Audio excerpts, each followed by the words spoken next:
बिस्मिल्लाहिर्रहमानिर्रहीम। Dear students of class 10th, आज का जो हमारा टॉपिक है वो है nature of waves and there types.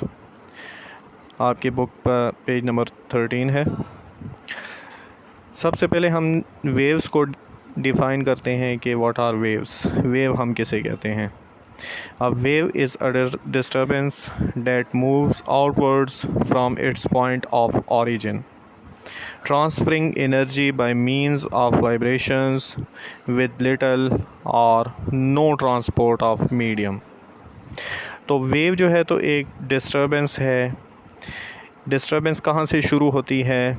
अपने ओरिजिन से, यानी जहाँ पर किसी चीज़ में एनर्जी अपनी मैक्सिमम अमाउंट में मौजूद होती है, वहाँ से एनर्जी ट्रैवल करती है in the form of waves.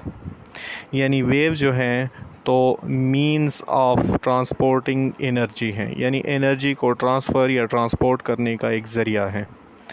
और इसमें मीडियम यूज़ हो भी सकता है और बाज़ किस्म की वेव्स में जो है तो मीडियम यूज़ नहीं होता, यानी वेव जो है तो वो बग़ैर मीडियम के भी ट्रांसफ़र कर सकती हैं। यानी वेव जो है तो दोनों तरीक़ों से ट्रांसफ़र कर सकती हैं। एनर्जी जब ट्रैवल करती है तो वेव्स की फॉर्म में ट्रैवल करती है, और ये वेव्स जो हैं तो यानी एनर्जी जो है तो by means of a medium, यानी दरमियान में कोई ज़रिया मौजूद हो, कोई मटेरियल मीडियम मौजूद हो, उसके थ्रू भी वेव्स ट्रैवल कर सकती हैं, और बग़ैर किसी मीडियम के भी वेव्स ट्रैवल कर सकती हैं। ठीक हो गया? तो वेव जो है तो जहाँ से प्रोड्यूस होती हैं उसको हम कहते हैं ओरिजिन, यानी पॉइंट ऑफ ओरिजिन, जहाँ से वेव जो है तो प्रोड्यूस हो रही हैं।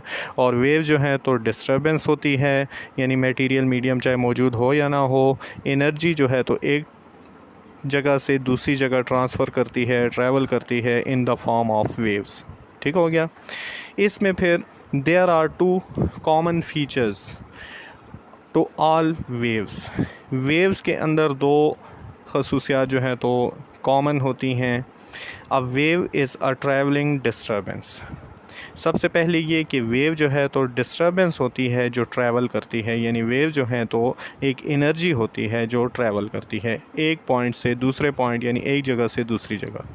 अ wave carries energy from one place to the other place.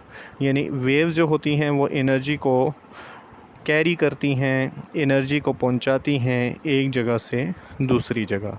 ठीक हो गया? यानी वेव जो हैं the means of transporting energy हैं, यानी इनके थ्रू जो है तो एनर्जी एक जगह से दूसरी जगह ट्रैवल करती है। हमारे पास यहाँ पर पेज नंबर 14 पर एक एक्टिविटी है जिसमें वाटर वेव्स को दिखाया गया है, और ये भी बताया गया है कि वाटर वेव जो हैं तो एनर्जी को कैसे ट्रांसफ़र करती हैं। ठीक है? तो एक वाटर का टब लिया गया है और इसके अंदर वाटर डालकर इसके अंदर एक कॉर्क रख दिया गया है। ठीक है? और उसके बाद जो है तो एक पेंसिल लेकर उसकी टिप को जो है तो वाटर के अंदर डिप किया गया है। तो वाटर के अंदर जब इसको बार बार डिप करते हैं तो जिस पॉइंट पर, जिस जगह पर वाटर के अंदर इसको डिप किया जाता है, वहाँ से जो है तो वेव्स प्रोड्यूस होती हैं, वाटर की वेव्स। ठीक हो गया?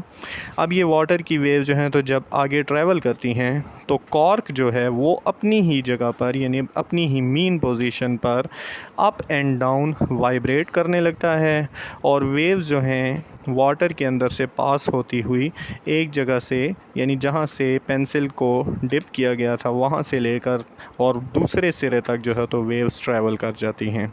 यानी इट मींस कि एनर्जी जो है तो वो एक सिरे से दूसरे सिरे तक पहुँच गई है, लेकिन कॉर्क जो है वो अपनी ही मीन पोजीशन पर अप एंड डाउन वाइब्रेट कर रहा है।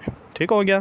तो इट मींस के जब वेव्स ट्रैवल करती हैं तो वेव्स के ट्रैवलिंग के दौरान एनर्जी जो है तो एक पॉइंट से दूसरे पॉइंट तक ट्रैवल करती है, लेकिन मीडियम के जो पार्टिकल्स हैं वो अपनी ही मीन पोजीशन पर वाइब्रेट करते रहते हैं, यानी अप एंड डाउन या लेफ़्ट एंड राइट वाइब्रेट करते रहते हैं, और उसकी वजह से जो है तो वेव्स प्रोड्यूस हो रही होती हैं और एनर्जी जो है तो एक पॉइंट से दूसरे पॉइंट तक, यानी एक सिरे से दूसरे सिरे तक एनर्जी ट्रैवल कर रही होती है। क्लियर हो गया?